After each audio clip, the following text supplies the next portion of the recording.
Marot la taupe vivait profondément sous terre, où il faisait toujours noir. Il adorait creuser, mais plus que tout, il aimait rêver du soleil. Quelle merveille se trouve là-haut, se demandait-il souvent. Un jour, en creusant plus profondément que jamais, la pelle de Marot heurta quelque chose de dur. Ce n'était pas un rocher ou une racine, mais quelque chose de chaud et de lumineux. Il découvrit un second soleil sous terre. « Bonjour !» couina Marot, ajustant ses lunettes. L'orbe lumineux scintilla et une petite voix répondit. « Salutations, je suis Sony, le soleil enfoncé, j'ai perdu mon chemin. » Macaro, toujours désireux d'aider, offrit à Sony un sourire chaleureux. « Je vais vous aider à retrouver votre chemin, » déclara-t-il. « Mais comment êtes-vous arrivé ici ?» Sony soupira. « Un vent fort m'a fait dévier de ma trajectoire et j'ai dégringolé dans une profonde fissure dans la terre. » Elle avait l'air assez triste, sa lumière faiblissant légèrement. Marot tapota doucement Sany avec sa patte. « Ne vous inquiétez pas, dit-il. Je connais tous les tunnels et chemins sous cette terre.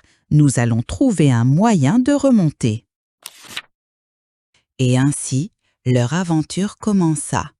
Marot ouvrit la voie, son petit nez frétillant tandis qu'il naviguait dans les tunnels sombres. La lumière de Sony éclairait leur chemin.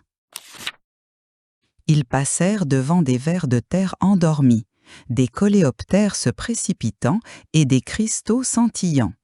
Marot nota soigneusement chaque point de repère dans son journal.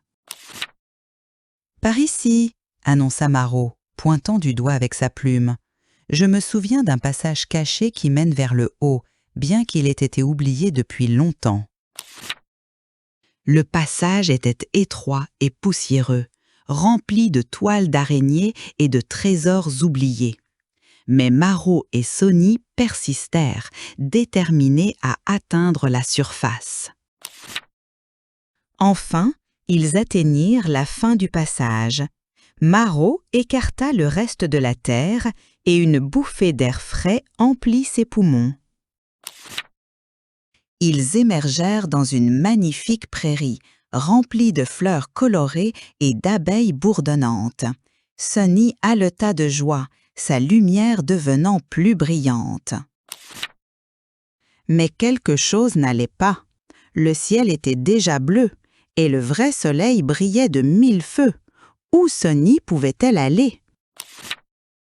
Sony commença à s'estomper, sa lumière vacillant. « Je n'ai pas ma place ici, » murmura-t-elle tristement. « Il n'y a de la place que pour un seul soleil. » Marot réfléchit rapidement. « Attendez !» s'exclama-t-il. « Je connais l'endroit idéal pour vous. » Il ramena Sony vers le tunnel. Profondément dans la terre, Marot trouva une grande caverne vide. « Ici, dit-il, c'est votre place. Vous pouvez briller et réchauffer la terre en dessous. »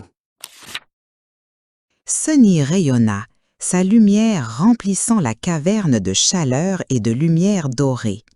Elle n'était plus perdue, mais avait trouvé son but. À partir de ce jour, le sous-sol n'était plus froid et sombre.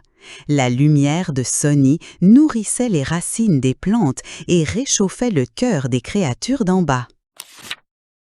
Marot rendait souvent visite à Sony, partageant des histoires et des rires.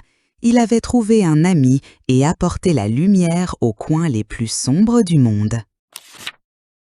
Et ainsi, Marot apprit que le trésor se trouve là où personne ne regarde et que même le plus petit d'entre nous peut apporter la lumière au monde.